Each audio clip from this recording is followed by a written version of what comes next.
Today, we're going to talk about a pretty dramatic transformation happening right at the heart of the automotive industry. It's all about the reinvention of the systems engineer, a role that's absolutely central to how cars get made. For over 100 years, a car was basically a fortress of mechanical engineering. But today, today we've got the software-defined vehicle. It's a powerful, networked cyber-physical system. And we're not just talking about swapping an engine for a motor here. This shift is shaking the entire industry right down to its foundations. So that begs the question, what happens to the folks who built that old world? This massive change has thrown one of the most critical roles in the whole process, the systems engineer, into a real identity crisis. Their world has been turned completely upside down. See, traditionally, these engineers were the keepers of order. They lived in a predictable, top-down world called the V model, where every single step is planned and verified in a super rigid sequence. Their job was to manage requirements, write specifications, and make sure every piece fit together exactly as planned. They were the guardians of the process.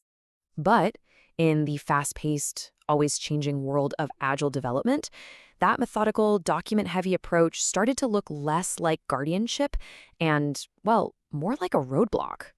You've got software teams pushing code at lightning speed, and suddenly the systems engineer is seen as the bottleneck, slowing the whole showdown. So how do we fix this? Well, to find a new path forward, we have to look past the usual flowcharts and go right to the fundamental laws of the universe. Seriously, we're going to redefine this role from the ground up, using first principles. Okay, let's talk physics for a second. The second law of thermodynamics introduces us to this concept of entropy. And it's a simple but incredibly powerful idea. Any system left on its own will naturally move from a state of order to a state of disorder. Chaos is basically the default setting of the universe. And this is where it gets really interesting, because this concept maps perfectly onto software development. We just call it something different. Technical debt.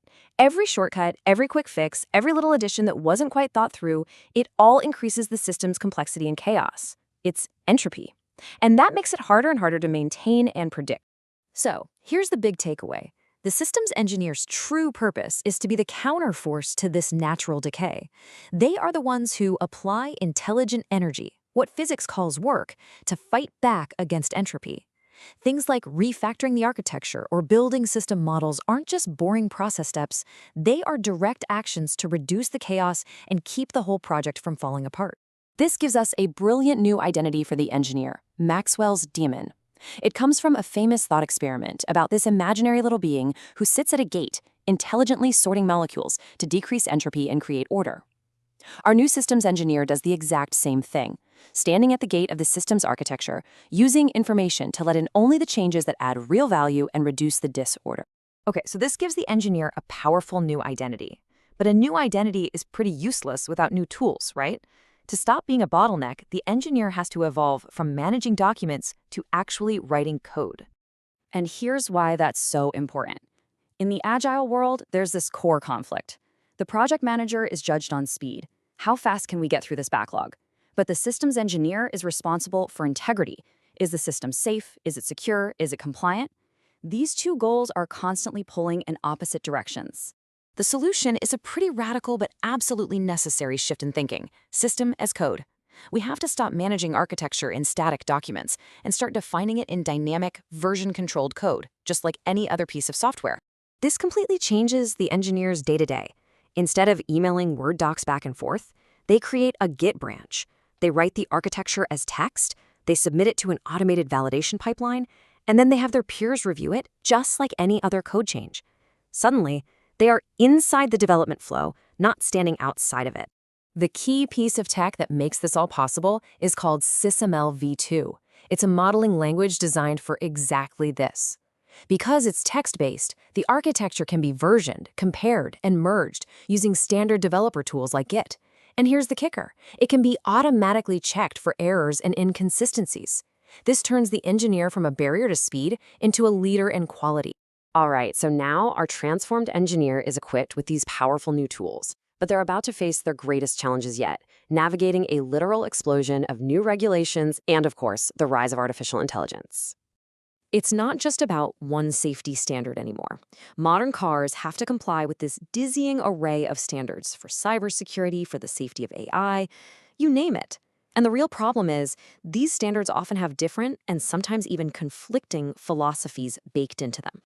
And that leads us to the central challenge of our time. How in the world do you satisfy a standard like ISO 26626, which demands predictable, cause and effect, deterministic safety, when you're using AI, which is, by its very nature, probabilistic and often works like a total black box? Well, one of the key architectural solutions is a really clever idea called the doer-checker pattern. You let the complex, super high-performance AI be the doer, making all the sophisticated decisions. But you have a second, much simpler, rule-based system acting as the checker. It's constantly monitoring the AI's output, ready to act as a verifiable safety net if the AI ever tries to do something unsafe. But even with these new tools and clever patterns, the arrival of generative AI poses one final, almost existential question. If AI can start writing the code itself, what's left for the human engineer to do? Well, it turns out that as AI starts to take over the micro-level tasks, the human engineer's value shifts. It moves up to the macro level, to three irreplaceable areas of high-level judgment that, frankly, machines just can't replicate. First, resolving ambiguity. An AI is great at optimizing for a goal, but it can't define the goal when fundamental values are in conflict. When passenger comfort is at odds with pedestrian safety, or data collection competes with privacy, only a human can make that strategic trade-off, based on things like brand philosophy and societal values. Second, ethical guardianship. An AI might tell you it has a 99.99% success rate, but a human engineer understands the weight of human life behind that tiny 0.01% failure rate. They have to be the system's conscience. They need the authority to be the kill switch and to say no to a system that might be technically ready but is ethically unacceptable. And finally, systemic empathy. An AI sees a human driver as just another variable to predict. A human engineer understands our cognitive limits, our emotions, our irrationality. They can design systems that are truly human-centric, that account for our psychological needs and frailties, to make sure that technology is actually serving us, not the other way around. So as AI increasingly writes the code that will run our world, the role of the engineer undergoes its final, most important transformation. They are no longer just builders of things. They are the architects of our values, the guardians of our safety, and ultimately the indispensable arbiters of trust between all of us and the powerful technologies we create.